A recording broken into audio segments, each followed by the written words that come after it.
अगर आपने अभी तक हमारा चैनल सब्सक्राइब नहीं किया तो अभी सब्सक्राइब करें और बेल आइकॉन को क्लिक करके हमारी लेटेस्ट वीडियोस के बारे में अपडेट जानें। उपचुनाव में सपा को टक्कर देने के मूड में बीएसपी। मायावती ने बिछाना शुरू किया अपना मायाजाल।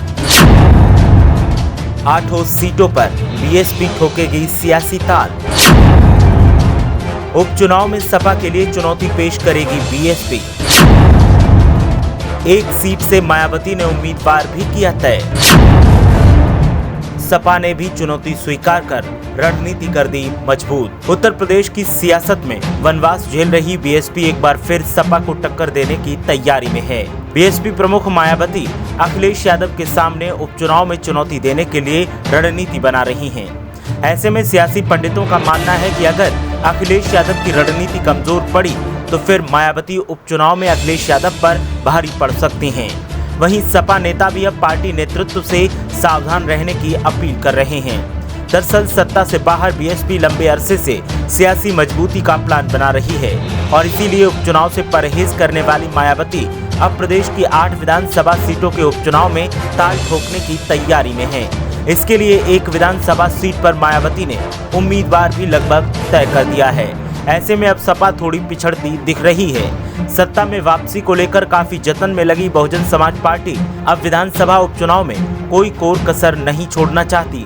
सियासी पंडित उपचुनाव को सेमीफाइनल के तौर पर देख रहे हैं और यही वजह है कि मायावती इस सेमीफाइनल को 2022 के फाइनल मैच की तरह खेलना चाहती हैं। वहीं सियासी पंडितों की माने तो मायावती की पार्टी का जनाधार बिल्कुल भी नहीं रहा है और वो सिर्फ वोट कटुआ की भूमिका निभाने वाले हैं, जिससे बीजेपी को फायदा मिलेगा और सपा को नुकसान होने की संभावना है। और इसीलिए बीजेपी नेता मायावती को उपचुनाव में उतरने के लिए उकसा रहे हैं। इसी बीच मायावती ने कानपुर की घाटमपुर विधानसभा सीट से उम्मीदवार भी लगभग तय कर दिया है। कानपुर की घाटमपुर सीट प्रदेश की प्राविधिक शिक्षा मंत्री कमला रानी वरुण के निधन के बाद खाली हुई है। इस सीट पर बीएसपी की तरफ से कुलदीप संखवार की दावेदारी काफी तेज है। वो 4 बार कानपुर देहात के बीएसपी के जिला अध्यक्ष और 2007 में पिछड़ा वर्ग आयोग के सदस्य रहे हैं। उपचुनाव की धमाचौकड़ी के बीच कुलदीप संखवार नई दिल्ली में कानपुर शहर और देहात के नेताओं के साथ बीएसपी मुखिया मायावती से मुलाकात कर चुके हैं। पार्टी के मुख्य सेक्टर प्रभारियों ने प्रत्याशियों के लिए 4 बार कानपुर देहात के जिलाध्यक्ष रहे कुलदीप संखवार का नाम प्रस्तावित किया है, जिस पर लगभग मायावती ने भी अपनी मोहर लगा दी है।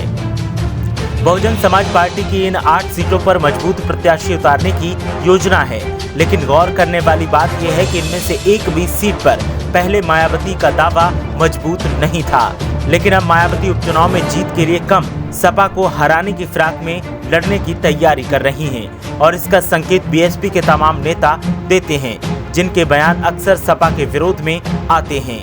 ऐसे में राजनीतिक विश्लेषकों का कहना है कि अगर मायावती किसी को नीचा दिखाने के लिए उपचुनाव लड़ रही हैं, तो फिर वो खुद का ही नुकसान करेंगी, क्योंकि लोकसभा चुनाव में 10 सीटें जीतने के बाद सपा से गठबंधन तोड़ने वाली मायावती की छवि पहले से ही खराब है और अगर उन्होंने ऐसा किया तो फिर रही सही इज्जत भी बीएसपी गवा देगी। अब देखना यह है कि मायावती का अगला कदम क्या होगा और वो सपा के लिए क्या मायने रखता है। ब्यूरो रिपोर्ट, मीडिया हलचल।